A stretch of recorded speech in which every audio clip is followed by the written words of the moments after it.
Hello, everybody, and welcome to the 169th episode of Real Hawk Talk. This is Brian Nemhauser, one of your hosts at Hawk Blogger on Twitter. And man, pivotal time for not only this Seahawks season and this particular team, but for the Seahawks franchise.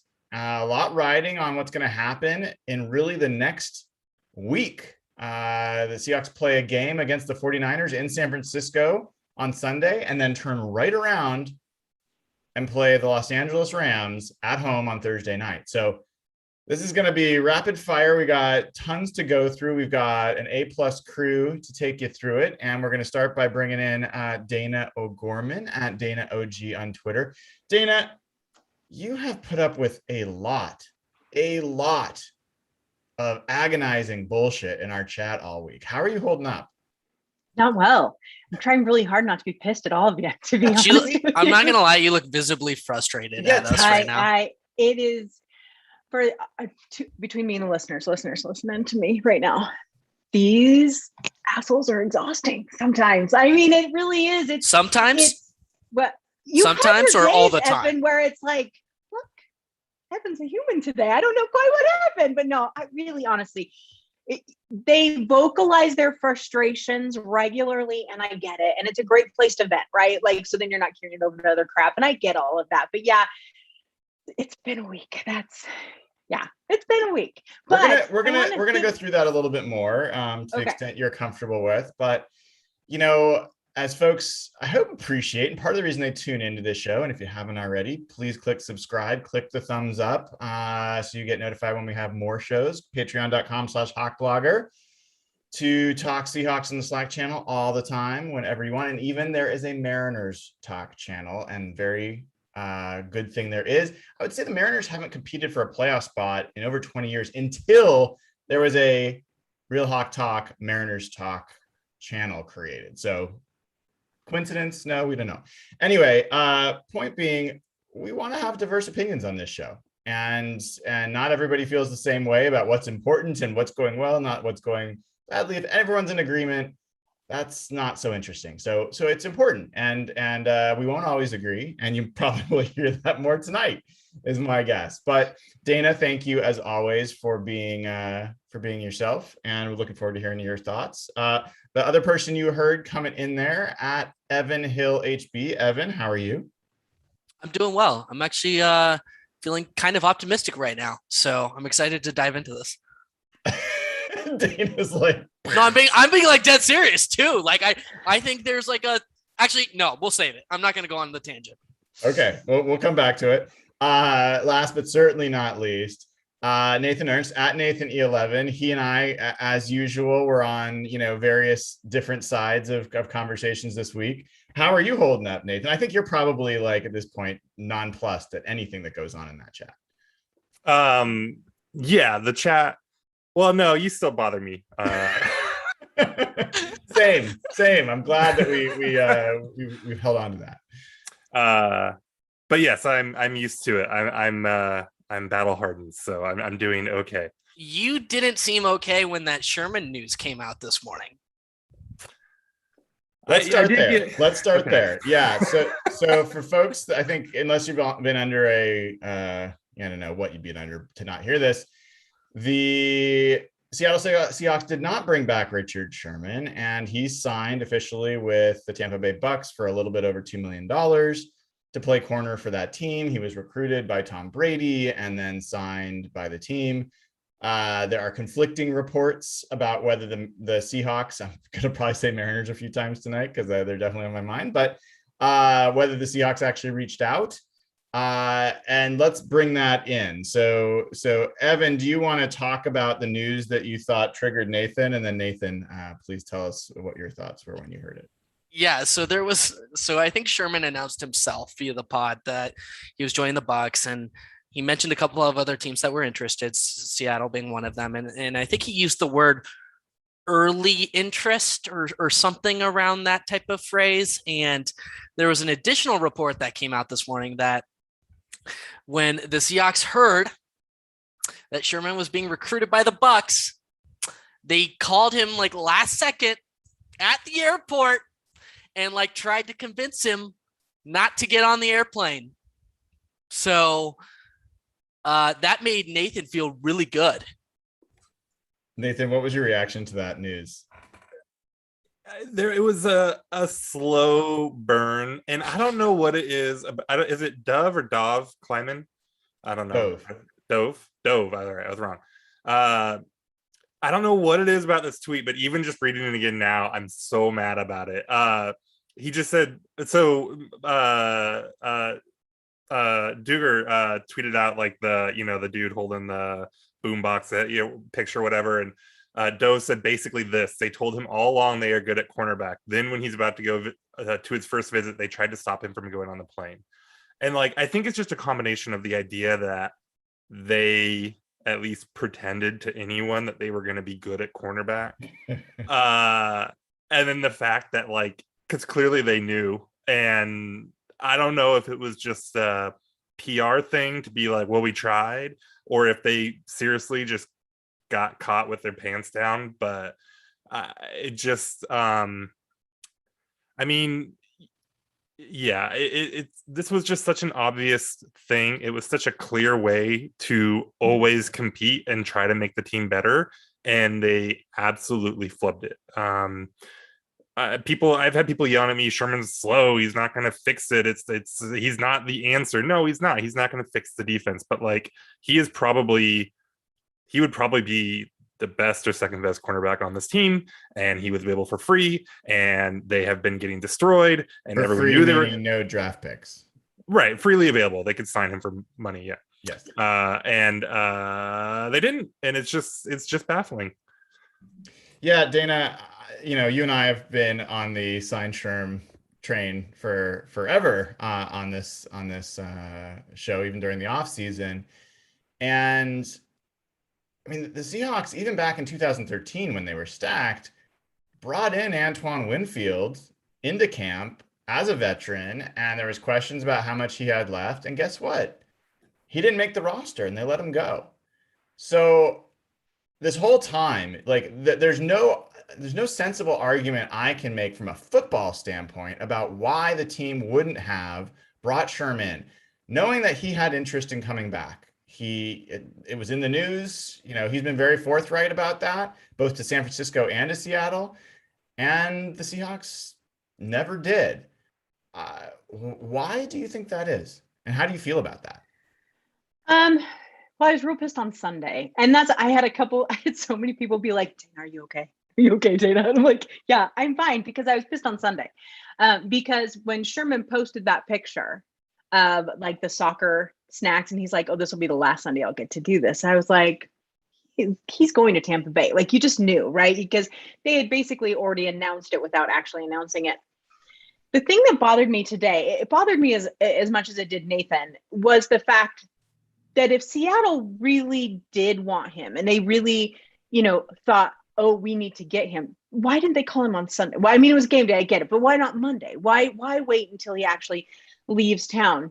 Unless, like you said, it was more of an appeasement to the fan base, that was not a place they wanted to go back. And it's not logical. I think that he would have added to the team, but we don't know everything. But we would have assumed, right, he would have easily brought better play to the team. But they just didn't really want him. And so that was just to make all the people like me screaming for Sherman to come back that you happy. Well, no, it makes it worse, right? It absolutely makes it worse when they could have done it after the Titans game, right? We knew there was trouble after the Titans game, and maybe Seattle thought they could figure it out the next week, but obviously they didn't. That phone call should have been made a long time ago. Yeah. But they didn't. So where do you go from here is the real question. Yes, and we'll definitely get into that and looking ahead here in a second. I mean, I've heard from a lot of folks as well. I've heard what Nathan mentioned about, hey, he's lost his step. I've said on here multiple times, I think that's a real misunderstanding of what Sherm, how he made his career here. He was always about anticipation and was never physically like dominating his team, his opposition in terms of being faster or whatever else. So I think I think Sherman is going to play well for the Bucks. I hope he does. I'm totally rooting for him. No hesitation to do so. And it's not, I've also heard, it's just like KJ. I don't think it's like KJ. I do think that there's legitimate reason to look at the linebacker position with a young Jordan Brooks and a young Darrell Taylor and what they're trying to do there and say, yeah, KJ is probably better right now than some of those guys, but does it make sense to block those younger players from snaps? No. At corner, does it make sense to block Trey Flowers from snaps? Yeah, it does. Like, does it make sense to potentially block DJ Reed from snap? Yeah, actually it does.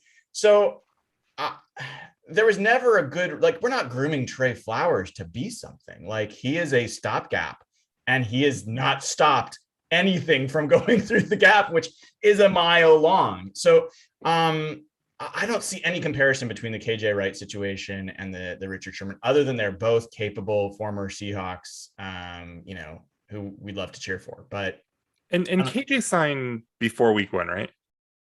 Yes. So KJ, look, Brooks has not been very good, and I doubt that they would have gone and got KJ if he was sitting out there. But like, you're absolutely right. Like the reason to believe in the linebackers fundamentally different than any reason you could have to believe in the corners. But Sherm was out there after the Titans game. It's Wednesday. It's been a couple of days since the Vikings game. Like, even if they thought Trey's got it, he's gonna figure, this is it. It's happening. They have had now weeks of evidence that no, he does not. No, this isn't good. And they still didn't pull the trigger until apparently the absolute last possible second. So like, it's just, I think there's a tweet that you can probably go find of mine where I said I'm not really interested in Sherman. And this was a couple weeks ago. And partly because of everything that happened in the offseason and just, I don't know when it was, but we didn't have reason to panic quite yet, right? But like, we have new information. I have changed my mind. I feel like the Seahawks should have changed their mind as well. Yeah. I think that's really well said, Nathan. So, I mean, I think that's enough on the Sherm news, unless there's more that folks want. We can go into, but I know if people, I have one other thing I want to say though. Yeah, please go ahead. How freaking happy are you though he did not end up back in San Francisco? Like, if he had to go somewhere out of our division is where I wanted him to go, because San Francisco is hurting at cornerback so badly right now. So that's the one silver lining. Good point. I mean, yeah, I think there's a lot of folks that want to get into, did Pete block this? Is Schneider's not smart enough to do this? Is Russ not like secretly telling people, behind closed doors, he doesn't want Sherman back? We could go into it. I don't think that's worth talking about at this point. It's done. He's not coming back. Wish him the best. And now we got to focus on what the Seahawks do have or don't have and what happens here. So here's what I'd like to ask you. And Evan, I'm coming to you first on this. I want you all to think about this. See if I form this question right. So if a football team, all of its talents, add up, special teams, offense, defense, all that stuff, have 100 possible points. You could be, if you're the perfect team, you're 100 out of 100. Okay. And let's say that Super Bowl teams, true Super Bowl contenders, are 90 and above. Okay. They add up their whole, like, it could be a 70 defense and a 20 offense. Let's leave special teams out of it just for the sake of simplicity. But they could be a really great defense, or they could be a really great offense. How do you guys see the Seahawks right now?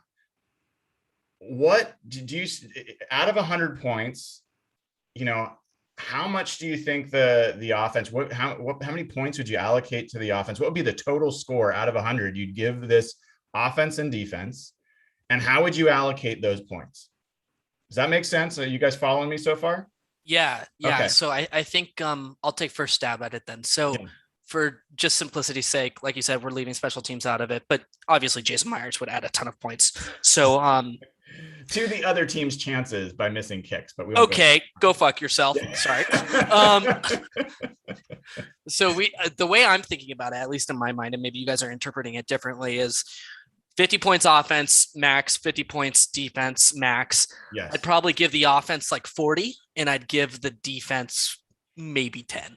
So overall we have a 40 to 50 point squad. And I think to win a Super Bowl, you probably need to be 80 and above. Yeah. That is a way to cut it. So, I don't know if that answered the question the way you wanted it to, but that's how I thought of it.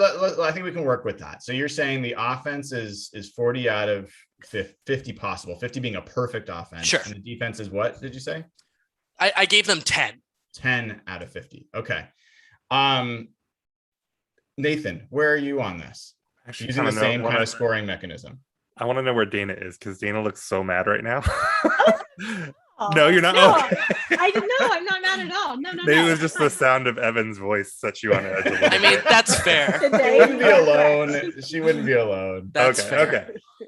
I was thinking like 35-40 for the offense is so kind of same as Evan there, and then like a 15 for the defense. So what does that put him at? Like a 50, a 55? Yep. Okay. Yep. Dayna, how about you? I want to know, can we give points and then subtract them for coaching? Not yet. Not yet. Let's keep this simple so we at least have an apples to if apples. we're just looking at the players and yeah. their talent levels and know. Sorry, let me just be clear. The offense isn't just the players. It is also the coaching and how it's schemed and how they're all the things that go into the offense being good or bad. Players, scheme, coaching, all factors in. So with that in mind, how would you grade the offense and the defense out of 50 points? I agree with the 40. I might even, depending on the day, go up to 45 for offense. I think it just needs to be, is the run game on, so it's hard to say overall, but from what we've seen this season, let's go from that. I would probably say 40 for offense because I think they've actually played really well on offense. Defense, on paper, they should be much better than they are, but I don't think they're near as bad as the boys say. I would probably say 25 for the defense right now. I would. Excuse me? Would. No, listen, you have to listen. Because this is the defense we saw at the beginning of last year. And remember the defense we saw at the end of last year. And so I think the possibility is there. And so I'm going to say 20 to 25. I think this is a, 65, 70 point team. Yeah. Yeah. And I mean, this is all, meaningless numbers, but it helps to kind of clarify where people stand on this thing. I'm closer to Dayna on the offensive side, although actually, no, sorry, maybe not, because I think you were higher. So I'm more like 30 to 35 on the offense. And I think I'm definitely lower than anyone else in our chat, no doubt about it, and probably lower than most other fans. I'll get into that in a second. I would say that defense, I'm similar to Evan and Nathan. I'd say it's around 10. If I'd said 90, let's say 80 is a Super Bowl contender. I think that the Seahawks are in the 50 range, somewhere, 45 to 50 range. I think they're pretty far from a Super Bowl contender.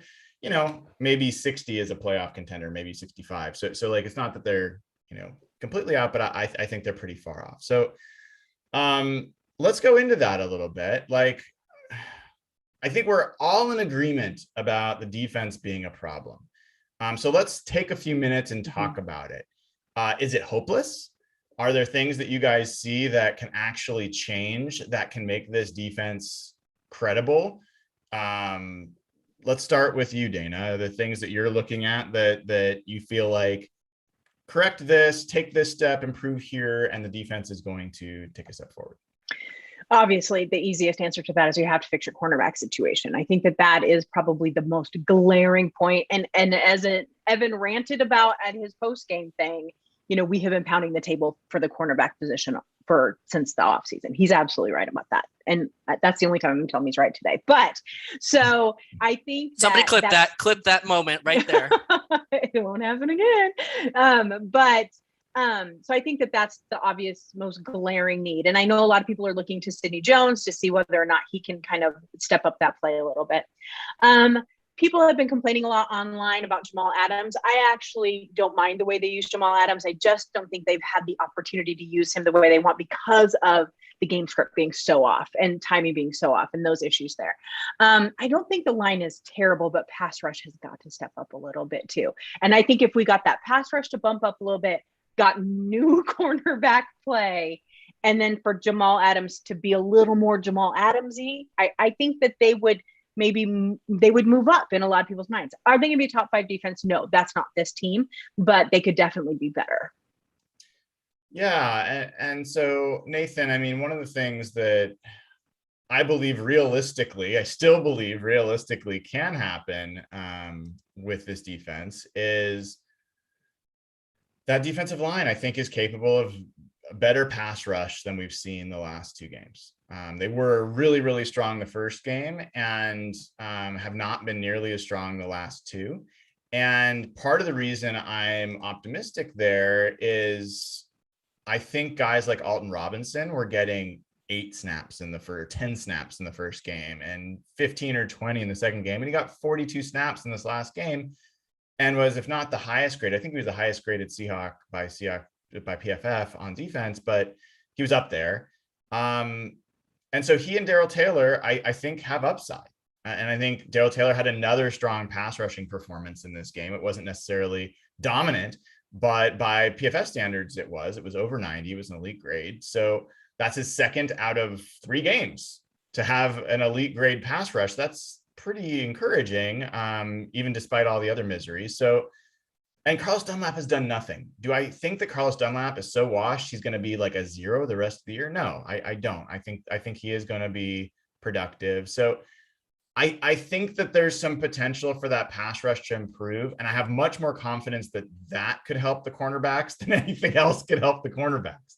So that's probably my most optimistic, thought about that. The other thing I'd throw out there is they're just not playing as a group. They really are out of sorts. And so we have seen before some situations where the defense is totally discombobulated, and then they start to trust each other at some point, or they get the right guys in that are assignment correct. And you have fewer of these like fake, screw ups. So those are the 2 things I feel like are possible that could happen to improve the defense. Yeah, let's go ahead, Evan. I just want to follow up on something you said, Brian. I agree with you. I think it's definitely possible that this defense improves as the season goes on. I don't think that's unrealistic at all. But can they do it fast enough? Because it's a race against time right now. We were just talking about this before the show began. They have 2 huge games in the next 8 days. If they drop both, they're basically not making the playoffs. Almost certain. Can the offense get its communication issues? Or can the defense get its communication issues? Everything they're struggling with, can they improve it that quickly? Can they improve the cornerback situation that quickly? I don't know if they can. I don't know how much the Seahawks can improve their cornerback situation at this point. Like what are they going to do? What are they going to do? What are they going to trade? They going to trade for some overpriced veteran and give away some future draft picks? I don't think they're going to do that. And I think we've talked about that a little bit in the chat. I know Dayna brought up Stephon Gilmore, and, I think he would be out till week 6, but, would they make, I personally don't think that they're going to spend draft picks. I think it would be a mistake to spend significant draft picks on a veteran for a team that looks like it may be not good enough to compete right now. And I think that they need to be thinking about the future, but we can debate that at a later point if we want. The cornerback situation is what it is. They've got John Reed and they've got Sidney Rice as in-house options that they've been talking about, that they traded for, and that they're going to give opportunity to at some point. And either they're going to help or they're not. And then there's just general improvement. I don't think there's anything else. I don't know, Nathan, any thoughts that you have on that front? Well, I mean, as bad as Flowers is and can be, I mean, we've seen him be exceptionally bad at times, like the Green Bay playoff game. Admittedly matched up against like Devontae Adams on a lot of that. But I don't think anyone thought he was going to be like one of the worst players, one of the worst defensive players in the league or something like that coming into the season, right? We all considered him to be below I'm not saying I thought that, but I think there's a lot of Seahawks fans that are raising their hand like, no, like, yes, I totally thought he was the worst player in the league. Yeah. I mean, but like we all felt like he was a solidly below average player, right? Yes. And so I think, you know, and he obviously had some comments after the game about, you know, confusion. And the one thing I'll say in his defense there is he's not new to this defense, right? That's in his defense. I don't think he doesn't understand what he's supposed to be like. It's in his defense, yeah, because he isn't just new here. He's not like he understands how the systems are supposed to work, I would think, for as long as he's been here 4 years. Right. And so what I'm saying is if a veteran effectively at this point is saying that there's confusion between the players and everything, I don't think that's just one player not knowing where he's supposed to be, right? I think you guys see Jamal Adams and Quandre Diggs in the first quarter just tear into Cody Barton? No. Oh. What happened? Oh, it was a play near the goal line, and I can't remember the exact play, but the guy was left open over the middle, and they just both like ripped into him, like it was not pretty. And it usually doesn't show up, but it was like, okay, yeah, this isn't good. So I think, I mean, I think that I think there's absolutely room for them to simplify this defense, get back to what they've done in the past, and see market improvement just from players knowing where they're supposed to be on the field, right? Now, I mean, I don't know. There's all kinds of things happening here. Like you can see like how out of sorts this defense is just by watching Bobby. I think you see him making a lot of mistakes and false steps, and I think you can probably chalk a lot of it up to him trying to compensate for players around him that he doesn't have trust in. So, you know, maybe that's confusion though too. So I don't think Bobby's probably too confused, but who knows, right? So I don't know. I think they can probably just throw half of the defensive playbook out, you know, go back to step one, just make sure everyone's where they're supposed to be, and hope for the best, and at least try to get rid of this miscommunication stuff. Yeah, you know, Dayna, I think Nathan, you guys go back long enough. Evan, you're a zygote, so you don't. But we've seen even like in the late 90s Seahawks with Jim Johnson, who was the linebackers coach, and then Dennis Erickson was the head coach, and they were among the lead leaders in turnovers. They did have a great corner in Sean Springs and all that kind of stuff. But one of the things they just did is they were super aggressive. They just leaned forward in how they played. They blitzed a shit ton, and they rolled up their corners, and sometimes they got beat, but they were always leaning forward. And I think that we've even seen in the 2014 Seahawks, when they lost to the Chiefs and they went 6-4 at that point, there was a players meeting, and they then talked to the coaches. And part of what they were talking about from a defense perspective is they wanted to be more aggressive. And I think that what Pete has been clear about since he got here, it's part of his book, his philosophy is don't get beat over the top. You know, that's one of his big things.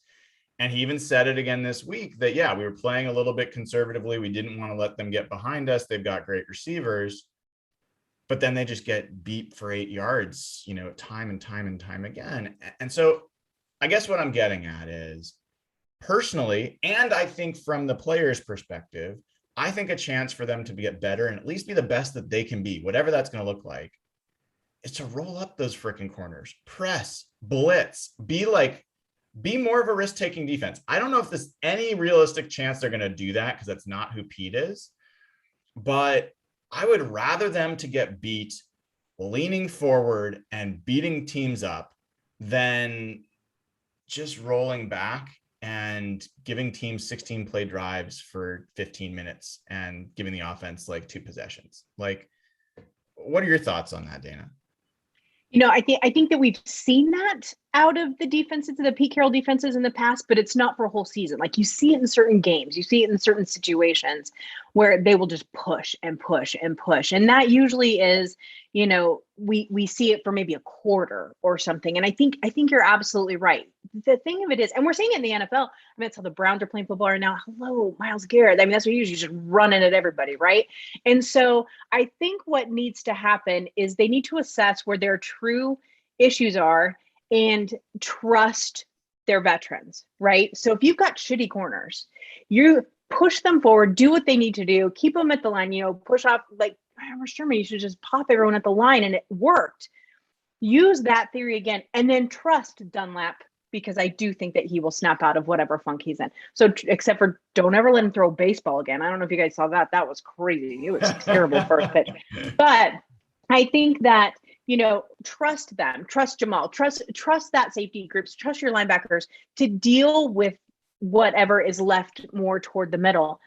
But my question then back to you is, do you trust that line to contain what it needs to contain and push as hard as they can? Because we just said we weren't seeing a lot of pass rush.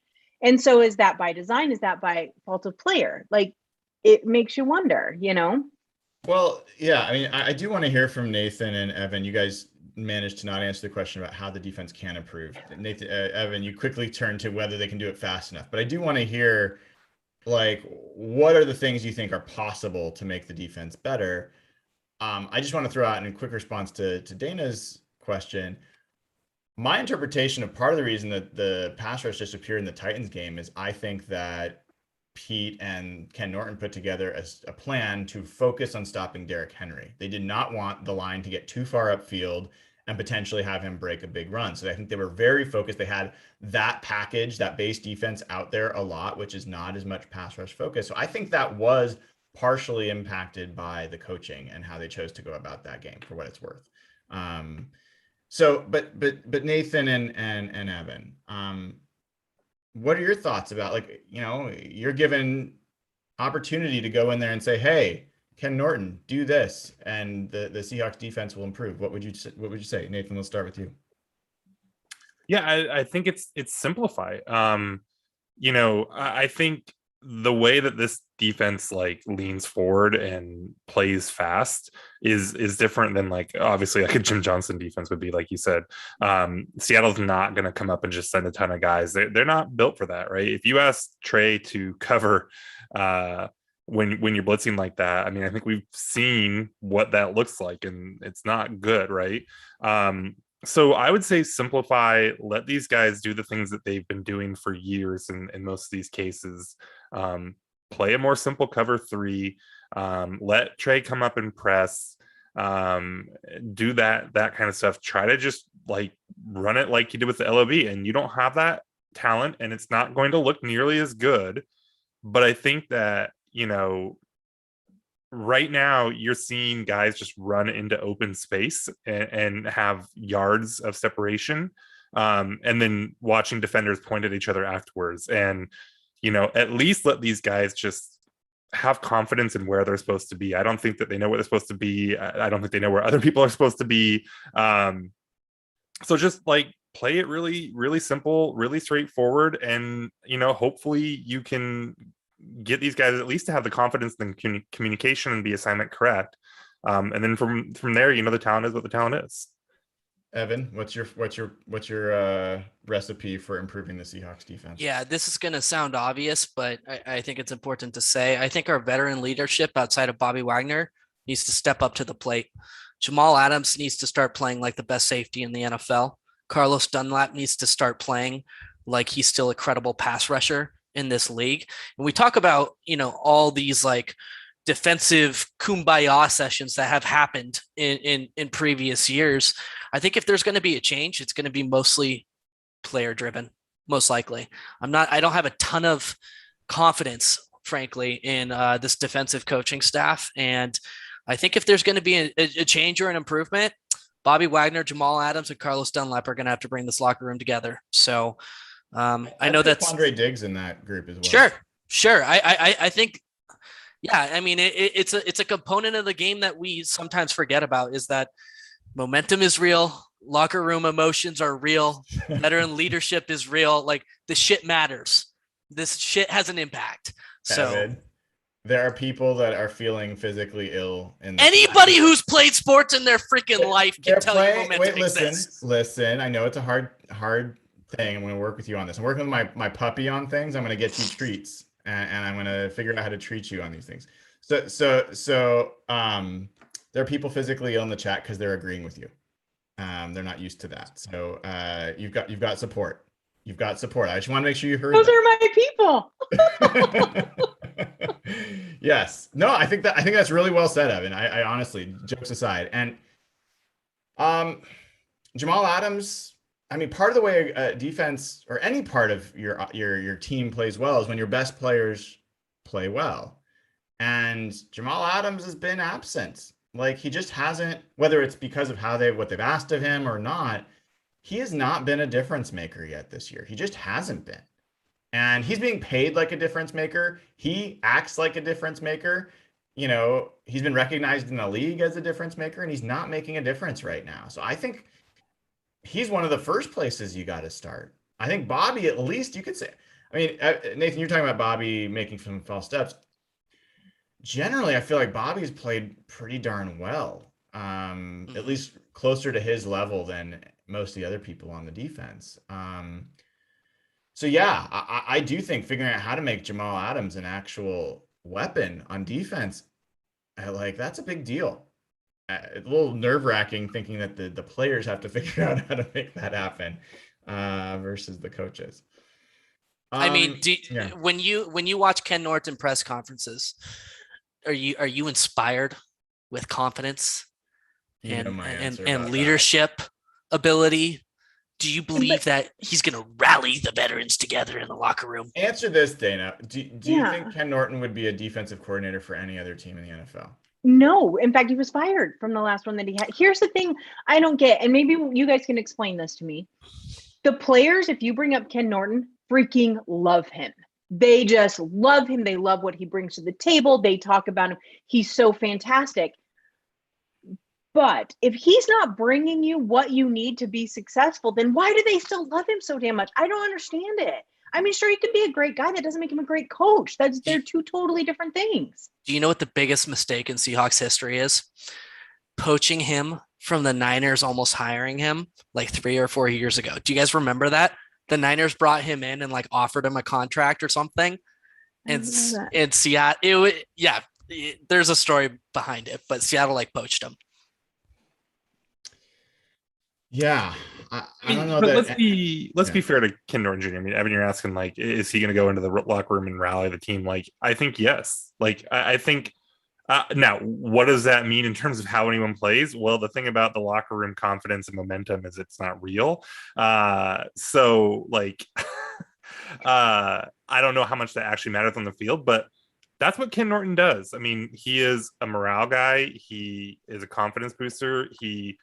I thought he was supposed to be a fundamentals and technique, kind of the basics, right? And teaching guys how to do all that stuff. I thought that was something he was supposed to be good at. It doesn't look that way. We don't see some of these guys growing maybe the way we would hope. But the players do love him. Mm-hmm. So I don't think he's lost the locker room or anything like that. They have not had their annual Kumbaya session yet, so it doesn't count. Well, wait. So I think Ken Norton's an easy target. I don't know that. I mean, I've never been a fan of him as a defensive coordinator. I did not expect him to succeed in Las Vegas. Well, when it was Oakland, and I didn't think he was going to do well here. And the reason that he got hired by Pete is because Pete was circling the wagons when he fired all his coaches, and he wanted people that were basically going to run the system the way he wanted it run. And so I don't think Ken Norton Jr. was brought here because he has a scheme and he has a way that he wants to run the defense. He was brought here because he knows Pete's scheme and he will do what Pete tells him to do. And the fact of the matter is, if we look back at it, Pete's never hired a good defensive coordinator. Gus Bradley, hired before Pete got here. Dan Quinn, hired before Pete got here. Pete agreed to keep them on staff, and I credit him for that. But the only defensive coordinators that he's hired has been what, Chris Richard and Ken Norton Jr. He brought Quinn back though. Quinn had left, and he brought him back as defensive coordinator. Are you sure? Yeah. I don't think that's true. I think Dan Quinn was a defensive line coach. And then he left for Florida, right? We can double check that. One way or another. Right. Yeah. He was assistant head coach, defensive line coach. He went to Florida and was a defensive coordinator there for 2 years. And then Seattle hired him as defensive coordinator in 2013. Right. But he came in 2010. He was a defensive line coach before he went to Florida. So Pete inherited him, then he left, and then Pete brings him back. Yes, that was my point. So yes, I hear what you're saying. Sorry, yes. That he, before he became a DC, he did leave and then came back, but he was brought to Pete by Jim Mora Jr., as was Gus Bradley. So I just think Pete deserves a lot of responsibility for. I give him a ton of responsibility for how good the defense became and the scheme he brought with him and his, unconventional tall corners and the defense that they've played over the years that was really iconic. I don't think it's working anymore. And I don't think that Ken Norton Jr., to me, he's not the lion's share of the blame or responsibility. It is Pete. Who I put responsibility on the defense for. Any of you guys feel differently? No, I mean, well, I don't know. So this defense is a lot different than it was 5 years ago, right? Even probably a couple of years ago, you can probably find really big differences here. Like they've completely changed their defensive front, basically. I think there seems to be a trend now in them changing the type of cornerback that they've gone after. At this point, Trey Flowers is the outlier compared to, I guess Trey Brown is small. Trey Brown's small, DJ Reed's small, Ugo's small. Now Austin is bigger. I think Warrior is small. So, you're at the point now where more of these guys look like Justin Coleman than they do Richard Sherman. And maybe that's part of the problem right now, is that they're stuck in between with a Sherman type, at least an archetype, right? And they need to be moving to something else. Now, DJ Reed didn't look particularly good against the Vikings either, so I don't know how much to really give them that. But they are changing a lot. Now, is that Norton getting to do some stuff that he wants to do? Is that Pete dictating it because the league's just changed over time? Who knows? But I don't think that this team is lacking for creativity on the defensive side. They're certainly doing a lot of stuff with blitzing, and last year with Jamal Adams, they did more of it. It seemed like they're dropping Alton Robinson and Carlos Dunlap and Darrell Taylor into coverage consistently. They seem to want to do this thing where they have these the bear front and these Leo/Sam hybrids that they can kind of do whatever they want with on a certain play. So they're trying things. They're changing and growing. Mm-hmm. I don't know if that's Norton, and if it's Norton. Wait. They're changing.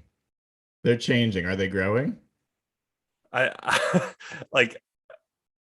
don't know. I think so. Can I because everyone bitched during Legion of Boom. They were so simple. It's such a simple defense. They only did one thing.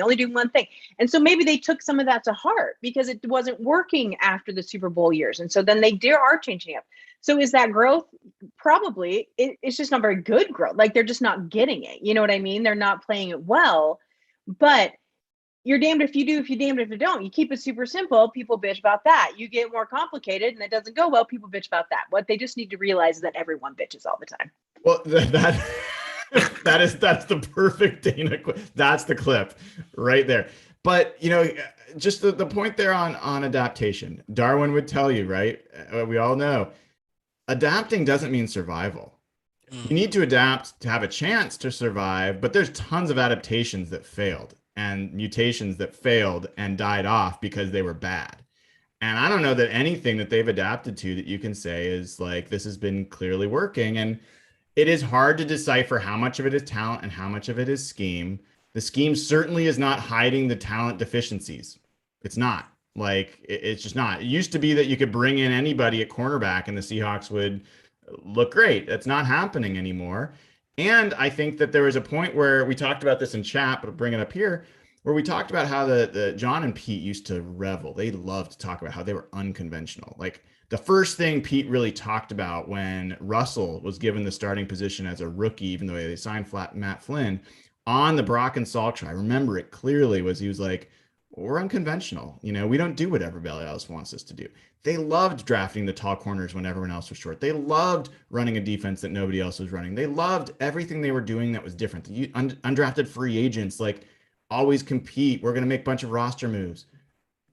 But they've made so many obviously stupid decisions that they've been stubborn about that it's ended up catching up with them. Sticking with Tedrick Thompson and Lano Hill for all those years, like, they were just as obviously bad as Trey Flowers. Like, none of us at any point were like, well, I mean, KJ Wright was, but none of us were.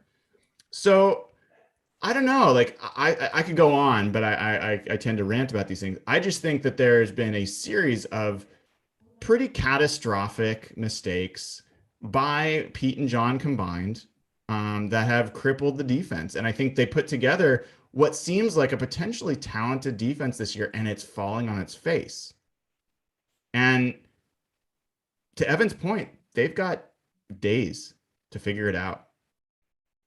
Their tenure, their regime is probably, maybe it's not on the line. Maybe ownership doesn't feel that way at this point, but it could be, depending on how the season finishes out. So they don't have much time to figure this out. And I think their best chance is, I hope they put, God, Sidney Jones. I know I said Sidney Rice earlier. I will definitely say Sidney Rice again, but Sidney Jones, you know, put him in. Who knows? But they've got to, like, pull out all the stops. It's going to take their best coaching to do it. They have managed to come back from the brink before, not usually this early in the season. So it's going to be interesting.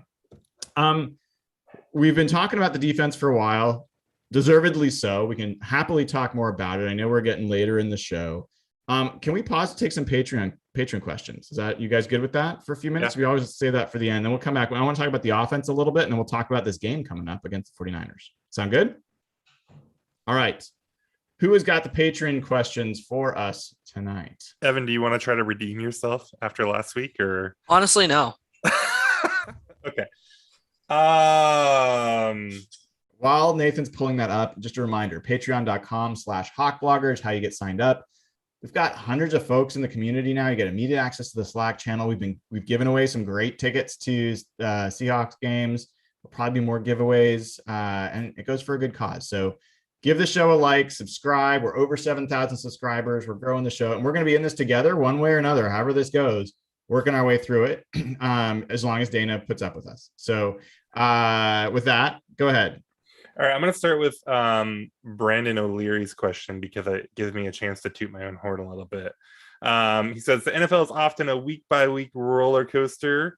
That being said, what was the biggest illusion behind the optimism that followed the week 1 win over Indy? And I think maybe specifically we can focus on the defense. But I guess either way, I mean, I felt the defense, I didn't have any hard takeaway on the defense. I think people got a little excited about the defense after that first game, but that Colts offense is pretty atrocious. So I didn't know that there was a lot of cause for optimism after week 1. But Brian, you were pretty big on the defense after that Colts win. What is it when you look back, like, what has changed? Is there anything that you feel differently about? Yeah, so I mean, I think that if you look at the Colts performance, what the Seahawks did there is they kind of hit almost everything that you wanted to see. You saw a pass rush that not just us on this show, but nationally, film analysts, PFF, like, there was a lot of people like, if the Seahawks have this kind of pass rush, they're a contender. Like, that's how impressive it was, coming from different players. 5 different players had 3 pressures or more. Like, it was great. And we saw players like Alton got 3 pressures in like 10 snaps. So that was great. I think Jordan Brooks was actually really good in that game, both coverage wise and in run support. Jamal Adams was quiet in that game, but he was solid across the board. He made plays in coverage. He actually made a play that was a sack, and it was a bad call that he was offsides. Nathan's wrong about that. And And so everything like looked like Bobby was great. Everything was going as according to plan or better than plan in that game. And that offensive line, actually, even though they're missing their left tackle, had some really good players. Quentin Nelson battled Aaron Donald, a week later, back and forth. So that was part of what was a reason for optimism.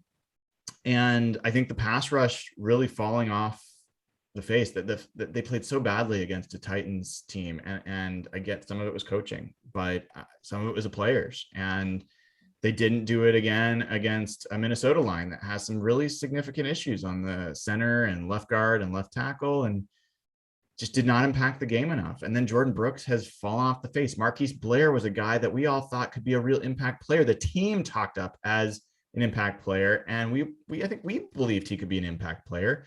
He's not even a player. Like, Ugo Amadi's had to step in because Blair's made so many mistakes.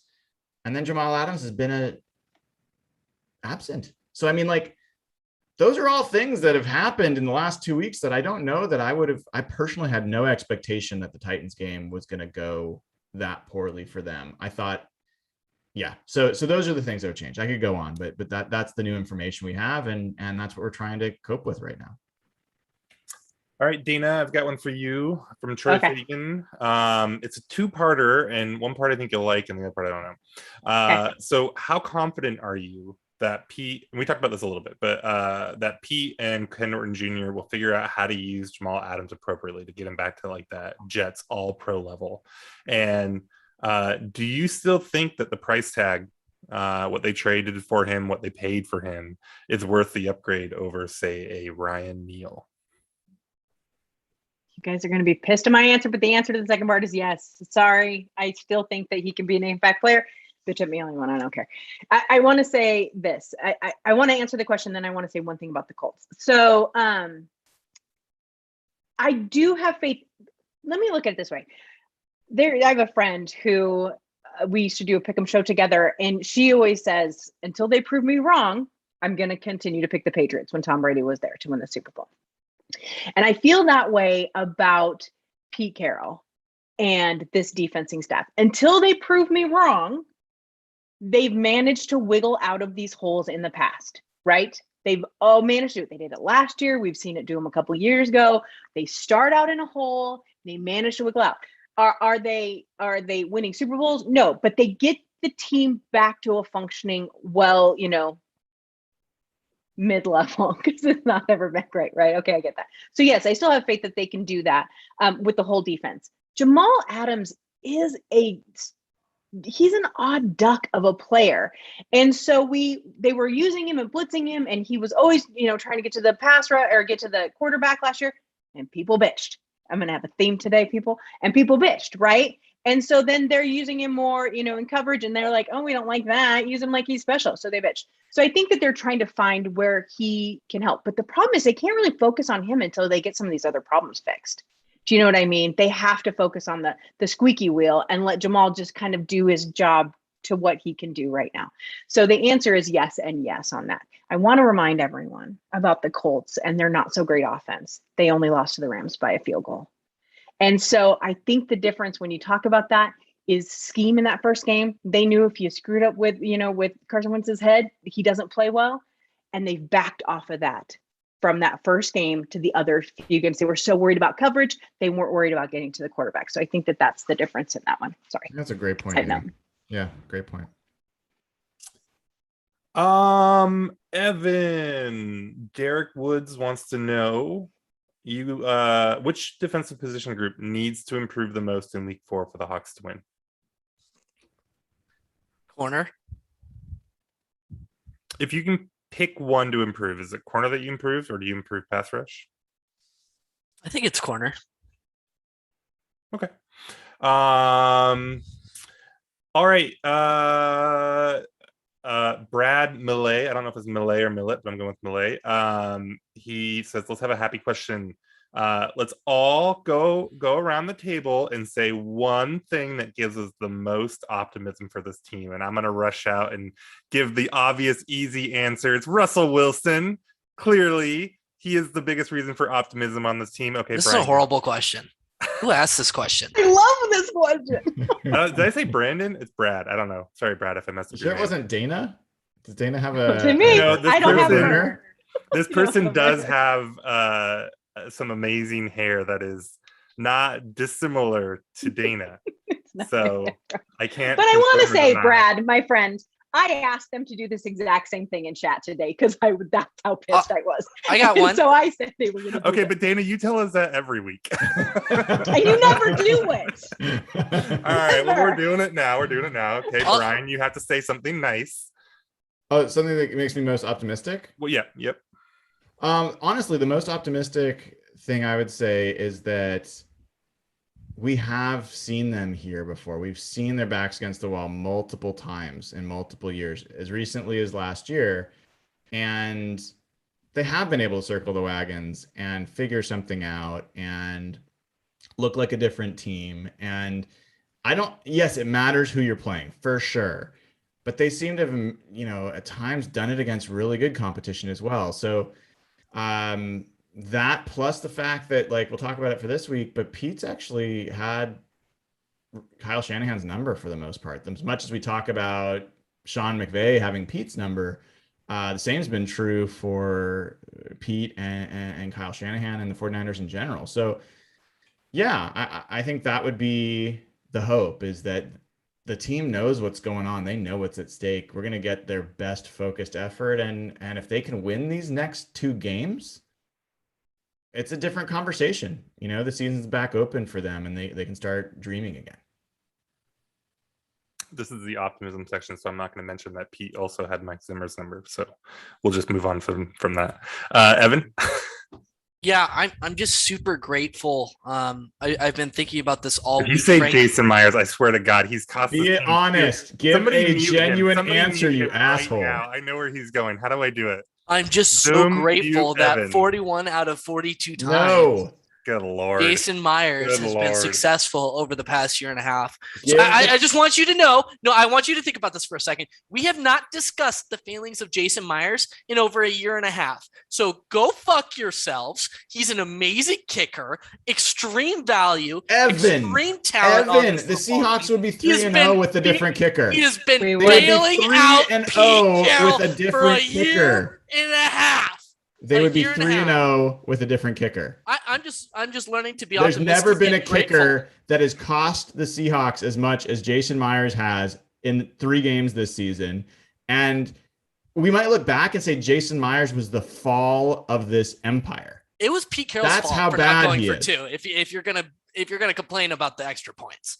Yeah. The optimism is just oozing right now. No, sorry. Go. Dana, save us. Please Dana, answer- save us. Answer genuinely, you bastard. That was my answer. No, it's not. Okay.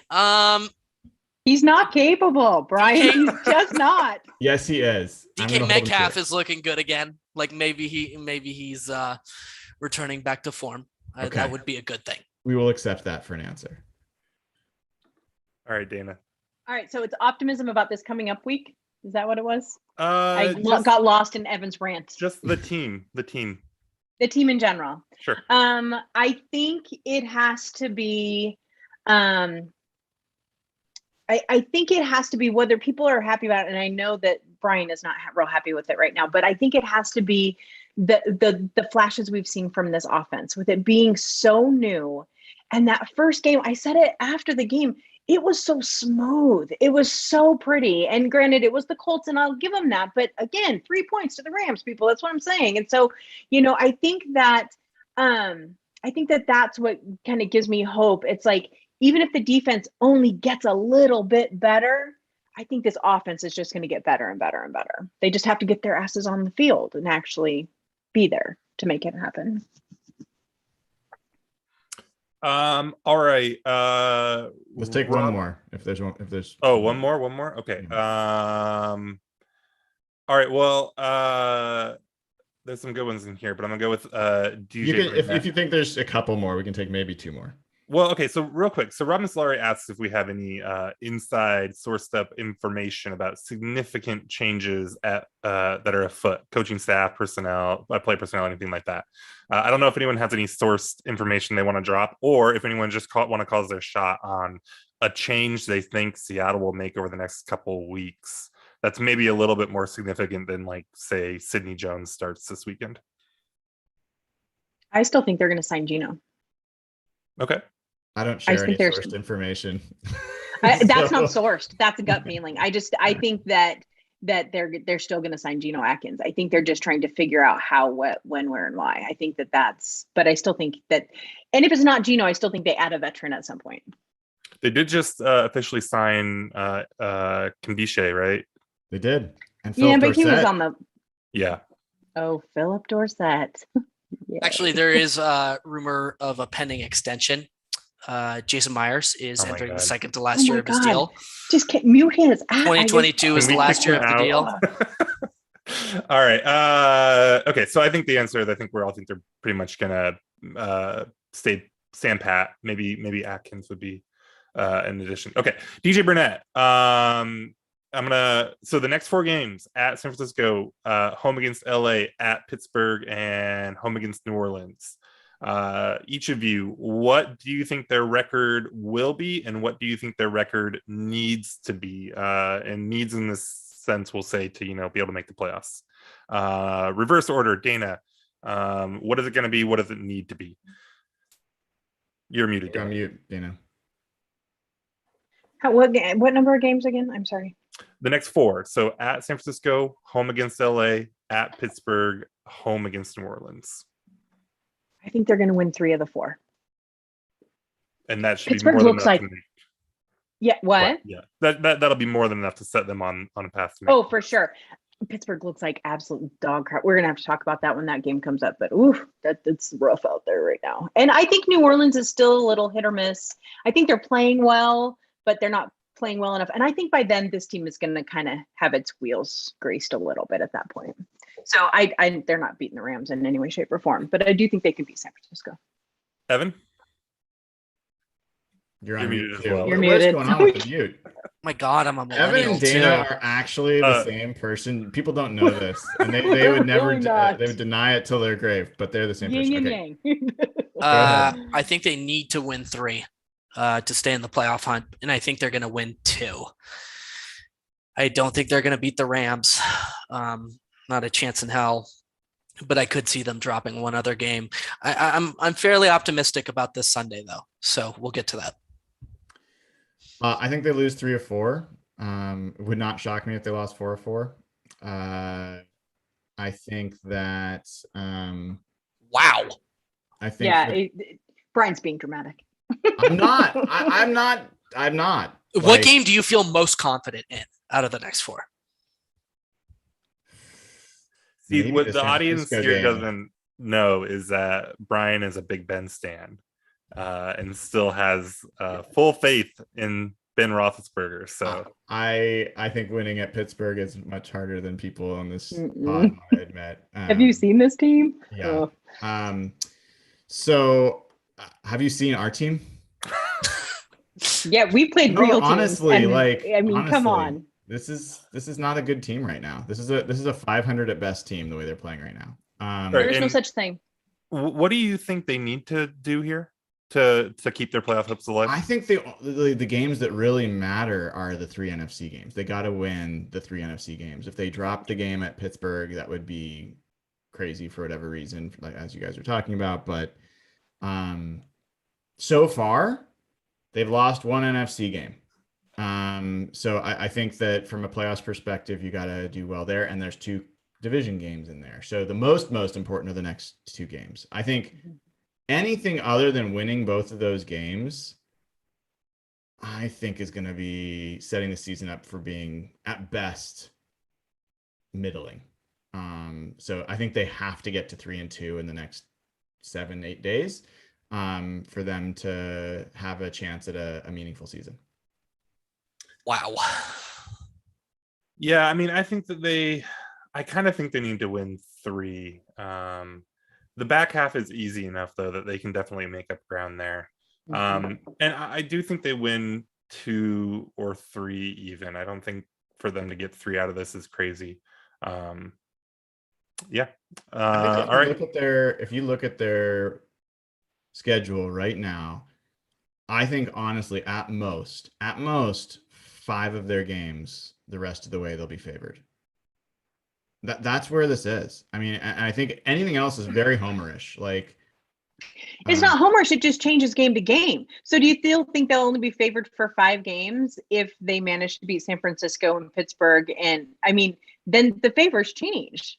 Yes, that's absolutely true. So Dayna, if they play better, of course that changes things. Okay. But I think with the as is we right only now, have the information we have, right? And right. so That's fair. I'm basing it off of what we've seen so far. I was talking about that they were playing like a legitimate Super Bowl contender in the first week, and that looks silly right now. But I stand by what I said. I thought they were doing all the things they needed to do. I stand by what I say now. I think they're doing very few of the things that they need to do. And I think the offense is getting a pass from a lot of folks. I really do. I don't think the offense is terrible. And I know it's second in Football Outsiders and all that stuff. I know all those things. I think that this team is among the worst in third down conversions. I think they're getting into a lot of third downs, and that can be both because of the players and because of the coaching and the plays that are being called. But they're not converting, they're not sustaining drives, and they're putting a lot more pressure on this defense. And the defense is not good enough to hold up to it. And it is not okay for this team to go quarters at a time without putting together a single drive that matters, or to have drives that are only 4 or 5 plays or 3 plays. Like, this offense, like, yes, if the defense played a little bit better, the Seahawks could be 3-0 right now. I think that's one way you could look at this. I think another way to look at this is if the defense was playing a little bit better and the offense played exactly as they're playing, I personally don't think they have that much to go for. I don't think they're going to go that far in the season or in the playoffs. I think that this offense is what's going to have to carry them there.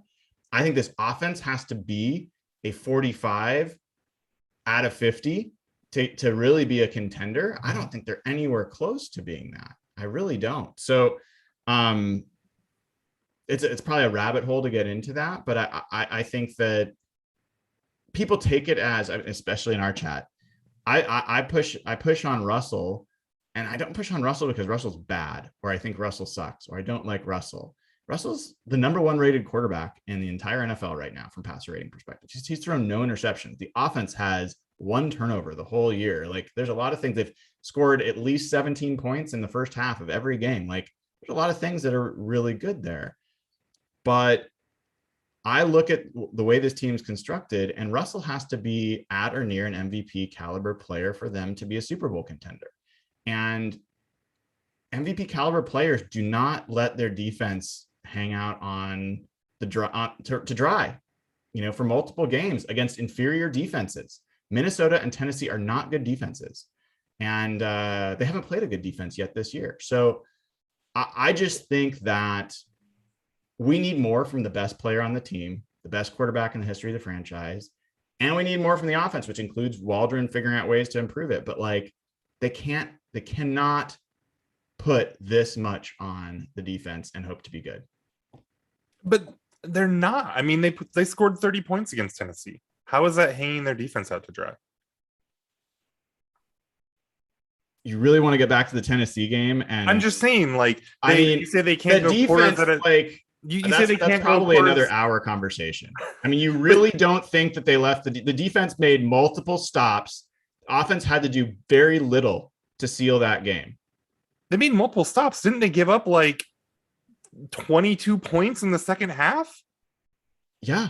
They were leading 24-9 going into halftime. And yeah, the offense dried up, but wow, like, they this is scored very 30, revisionist. They scored 30 points. Wow. What is revisionist? People, this I'm is very hesitant to go further into this because this is going to go on for the whole night. We don't agree on this. They absolutely had opportunity, and from my perspective, to end the Tennessee game multiple times. Yeah, if they had done anything other than, they had literally had one play that entire half that was a credible play, and it was because Tennessee had massive blown coverage. They scored 30 points though. Like, how is that hanging out? 24 in the first half and 6 in the second. You scored 30 points. You should win most games. Yeah. And that so was like, not enough to win that game. And we knew it. We knew it going into that game that the defense had their hands full. The offense didn't do enough. I mean, of course, we were talking about this. Every time you lose, like, I mean, are we saying that Tyler Lockett wasn't good enough in the Titans game? No. But he didn't do enough. Like, I mean, that's where you are. Like, you know, Tyler Lockett needed to do more in the Titans game. You know, 12 catches for 180 yards wasn't good enough. And yeah, because the defense is the opposite of that. As good as that is, the defense is that bad, right? I mean, you say that they can't go quarters at a time without scoring. They had one possession in the third quarter against the Vikings. Like, there's just a lot of context here that gets like smoothed after over. They scored their 17 points against the Vikings. How many did they score after that? 0. How many possessions did they have? They had 2 possessions. No, how many possessions after they had 17 points? Well, they missed a field goal, and then they had 1 possession in the third quarter, and then they had what happened on those 2 field goal tries? Did they have opportunity to score more points there, or did they screw up by not converting? I mean, but like, this is where we're at. We're like, field goals. You can't have a field goal drive. Like, that's not a reasonable expectation of any offense. It is a reasonable expectation when there's plays to be made to make the plays. They've not gone up against a good defense yet. It's insane. 17 points against that defense is not enough. It is insane to say, oh, you only had a field goal drive. You can't have any of those. That's not what I'm saying. But you are like that. You're saying that. I'm not saying that. Well, then what is the point of bringing up like, oh, could they have done more? You could always do more. You could always, like, every offense could score a touchdown every drive and then go for 2 and get it and then kick an onside kick. And like, I mean, like, at what point how far does that blame game go? Like, it doesn't, I don't know. I don't know how that you can look at this team and say, well, the offense just needs to do more. Like, they're doing a lot. Yeah, I disagree. And, you know, we've had this conversation, and I'm holding back from getting too far into this because I don't think we're going to resolve it. You and I see this differently. I'm okay. Can with I that. ask just one thing? Can I just ask one thing, Brian? And we'll end it on this. How would you grade the offense today through 3 weeks? I already told you that. Like but like an A through F sort of schedule. I give them a B+. Okay.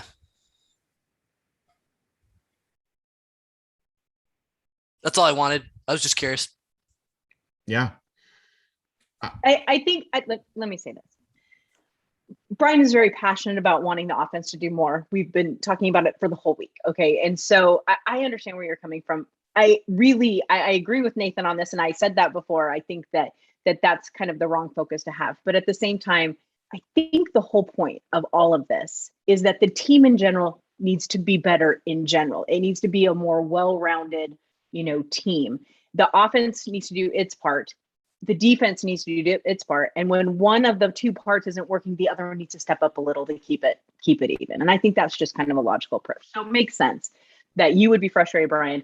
I get exactly what you're saying, Nathan. And so I think we just kind of, the problem I have with this, guys, is like, it's such a small sample size. And I think this conversation changes pretty significantly if they have maybe even 1 more possession in the second half and they score. Or if they were 2-1. I just think the sample is really small here. It doesn't feel worth arguing about because I think the offense is going to resolve their second half scoring concerns. Does anybody here believe that the offense isn't going to resolve that sort of second half scoring issue down the stretch? Okay. It just feels. Nathan, how you doing? Evan, how's your day? Am I wrong though? No, I'm you're not absolutely wrong. Right. I think they'll fix it. This conversation changes, I think, if they have 1 more possession, or I don't know. I think it was they had plenty of possessions in Tennessee. It didn't change. Okay. It wasn't a possession problem against the Titans. They didn't do it. So I think this notion that, I think this is why I'm hesitant to get into it, because I think there's just about every aspect of the Seahawks has underperformed, from players to coaches to front office. And the offense has underperformed the least out of those groups. And so I totally understand why folks are like, why are you talking about the offense? And it has nothing to do with saying we spent 45 minutes of this show talking about the defense, and there's no hesitation about how bad the defense has been. It's not trying to deflect blame away from how bad the defense is or how bad the coaching has been. None of that's the case.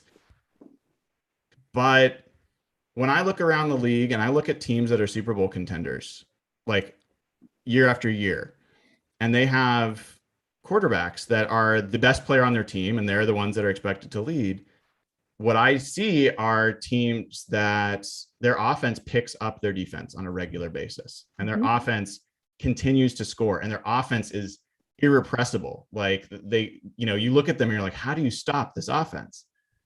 The fact of the matter is the Seahawks offense has been stopped for large stretches of time, one way or another. And we can say the defense didn't give them enough possessions, and that's fair for this one game. I think that's a fair question. But there's also a question of, well, the offense, did they sustain a drive? Did they take the opportunities they were given to change the rhythm of the game and give the defense a break and give the defense a chance to step forward? I think there's been a lot of chances for the offense to do that in the last two games, and I don't think that they've done it. And it's a high bar. I think there's a higher bar for the offense than there is for the defense, and I just don't think they've reached it. So this is what happens when your team's 1-2 and you were hoping that they would be better. But can I just kind of put a little cap on this? I did a little looking today, okay? And the Seahawks started in 1976, correct? They did not have a double-digit win season until 1984. Okay? Why are you rolling your eyes at me, Evan? They're sending each other chats privately. So keep going. Don't worry. It has nothing to do with you, Dayna. See, this is why I love him so much. Okay, so 12 in 1984. Then they had 10 wins in 1986. They did not have a double-digit win season again until 2003. Okay, 86 to 2003. Then they had a couple hit or miss years, right? We know that. And then we get to the Pete Carroll, Russell Wilson era. But this is where I want you to just have a little faith. Because since 2012, there's only been one season that they haven't made it to double-digit wins. Now, does that mean they won't? They might not this year. But right now, 3 games in, there is no reason to have no faith in them figuring this out. They have never given us a reason to not think they won't figure this out. Okay, so I have a question. Will you have the same perspective if Shocking. you lose the next 2 games? Well, no, because then they'll be 1-4. Okay, but no. I told you this today, Evan. I'm going to tell you that again. And now it's our turn to fight. You will not break me. I don't want you to break. I'm so tired of you telling me you're trying to figure out how to break me. Dayna, I don't want you to break. No, Evan, I'm sick of it. But here's the thing. I have lived with this team a hell of a lot longer than you have. And this is the best this team has been in any length of time. And so you can bitch about them all you want, your little 2008 when you showed up. But I have been there a lot longer. Dayna, I was born in 1995. No, Evan, listen to me. But you told me you started watching football in 2008. Yes, now listen did. to me. Listen to me. I am There's listening. There's no reason to think they won't be able to figure it out because they have in the past. And so give them a minute. And if they don't figure it out, then definitely there need to be changes made. After 2017, when they won 9 games, they did some tweaking. Was it Super Bowl level like everyone wants? No, but they got back up to their double-digit wins. They made it back to the playoffs. So let's just give them a minute to see if they can figure out how to fix this.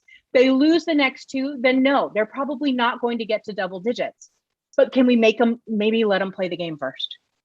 So if anybody watching had any doubt how much we care about the Seahawks, that should not be the case after this show. This has been, these debates have been going on nonstop, not just this week, but over the past few years. And it runs deep. I think a lot of us care deeply about not just the Seahawks, but the folks that follow the Seahawks.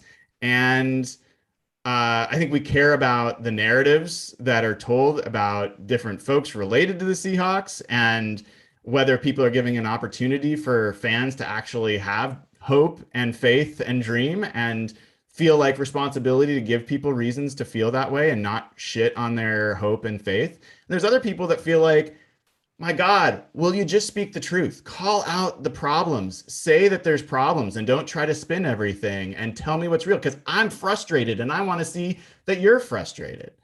The fact of the matter is, like, we all feel that. There are folks that are like Pete Carroll truthers, and Pete Carroll can do nothing wrong. And Pete Carroll is the guy that's given us the best, period of time in franchise history. So he gets a ton of wiggle room.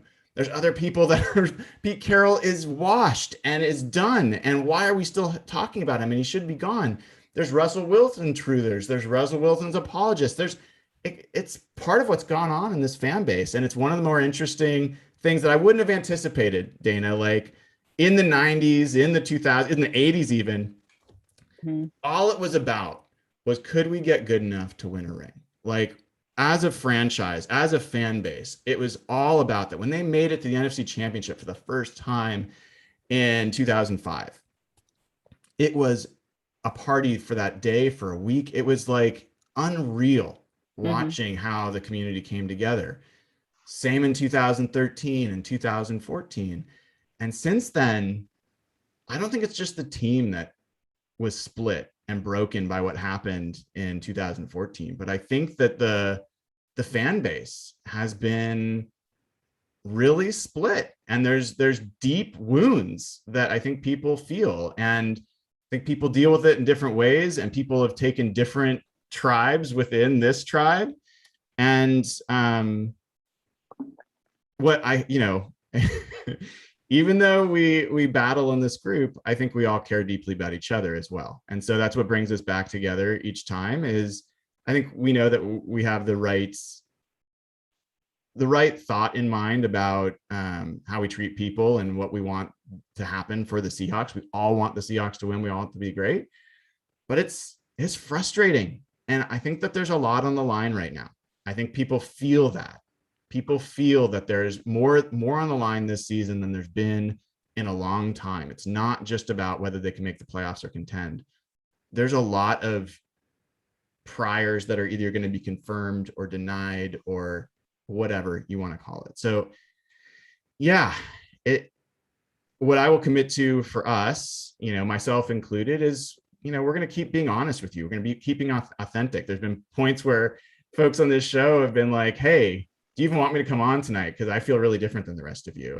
And the fact of the matter is, we'll always want that, because we're not going to be a show that just gives you one point of view.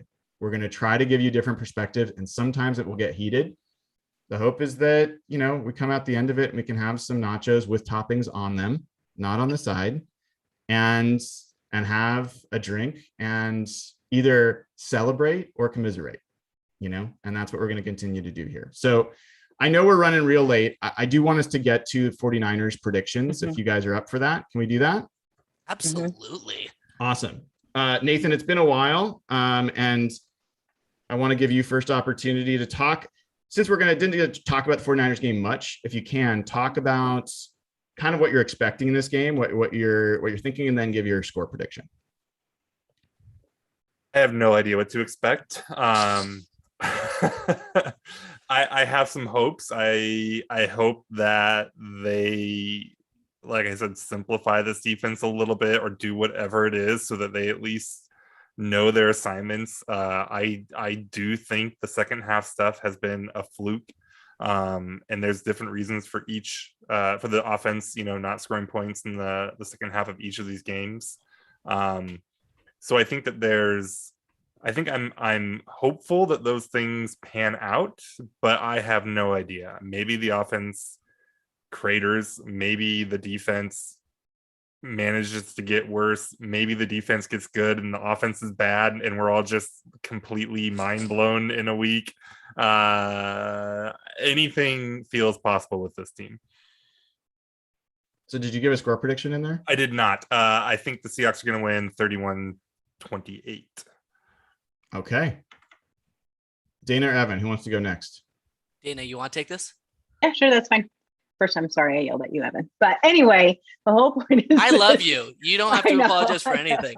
Sorry, I get really mad when people roll their eyes at me. But here's the thing. Have you guys seen the practice sheet from today for the 49ers? Yeah. It's like, okay, Nick Bosa, who's rested. Yeah.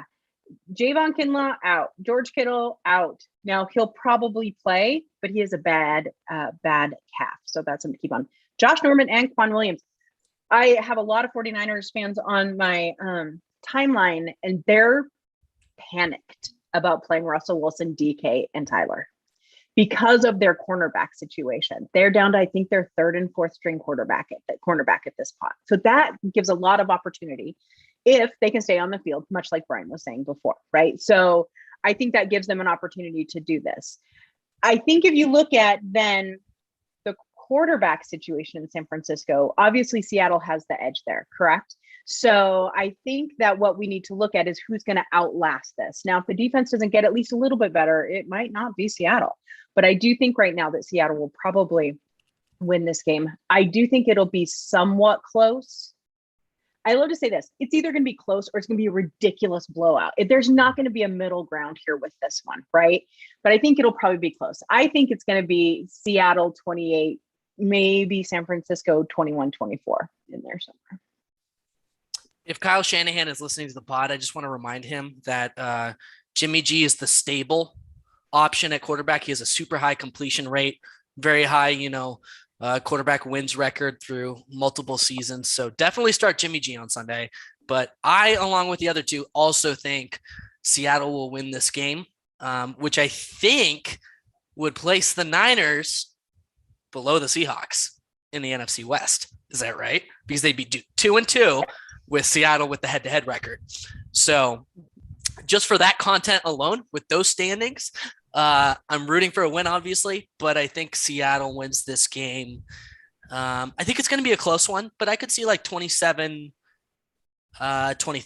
Seattle. Yeah, I think there is like odd reason to be optimistic about this game. I think the 49ers fans, if they're looking at this, they're looking at George Kittle and Deebo Samuel and their offensive line, which I think is the best the Seahawks have played so far this year, and have to think their offense is going to be in decent shape. I think that if you're a Seahawks fan, I think you look at this and you look at the cornerback position for the 49ers. You look at the running back position for the 49ers. You look at how Pete Carroll has played or schemed against Kyle Shanahan, and how the Seahawks have a lot on the line. And it feels like the kind of game that the Seahawks could win. I'm going to go ahead and predict that they're not. It's a close one for me. To me, this is a coin flip game. I feel like I'm going to pick the 49ers to win 27-24. I think it could easily be the other way around. But it's going to take a different. Is that because you think Jason Myers is going to miss a field goal? Is that why? Dayna. Yes, Dayna coming in at the end with the big uppercut. I love it. So, I think that it could go the other way. But I do think that the defense is going to have to play a very different game than they've played for the last 6 quarters. And the offense is going to have to win the day. I don't think it's going to be realistic to expect this defense to totally shut down San Francisco at this point, given the way the cornerbacks have played. So let's hope that Sidney Jones or Sidney Rice or anybody plays cornerback better than we've seen. And let's hope that we can send the 49ers home unhappy, because they will be in Santa Clara. So that's why I'm saying they talked so much shit last week. So much shit after we lost to the 49ers Vikings. Fans are pretty unhappy. I haven't. They're actually going through a little bit of what the Seahawks have gone. There's like tribes within 40. Like there's Trey Lance, there's Jimmy Garoppolo folks, and then there's Kyle Shanahan supporters and haters. Like he has haters tension in that. Oh yeah, there's a whole fire Shanahan out there right now. Yeah. There are. They're pissed about how he's handled the receivers. There's some legit criticism to be had for him, though. Mm-hmm. Sure. Yeah. It's interesting. It's definitely interesting. And yeah, there's rumors about whether he really wanted Trey Lance at all and whether that was forced on him. And anyway, so I think the 49ers are in a pickle as well. And one of these teams is going to come out feeling a lot better about themselves than they did. We are going to be back with you after that game for a post-game show. Is that a day game or is that a primetime game? 1:15, I think. 1:15. So we will have a post-game show after that game. It should be interesting. And then we're going to have the Rams come into Seattle and maybe a Mariners playoff run next week. Who knows? Like anything's possible next week. So we'll be back. Thank you all for joining and, seeing our family tussle as we like to be straight with all of you. So if you haven't already, please give the show a like, click subscribe, click the bell to get notified. And of course, go over to patreon.com/hawkblogger, join the community, ask your questions that we ask them on the show and answer as best we can. And always go Hawks. Let's hope for the best. Take care.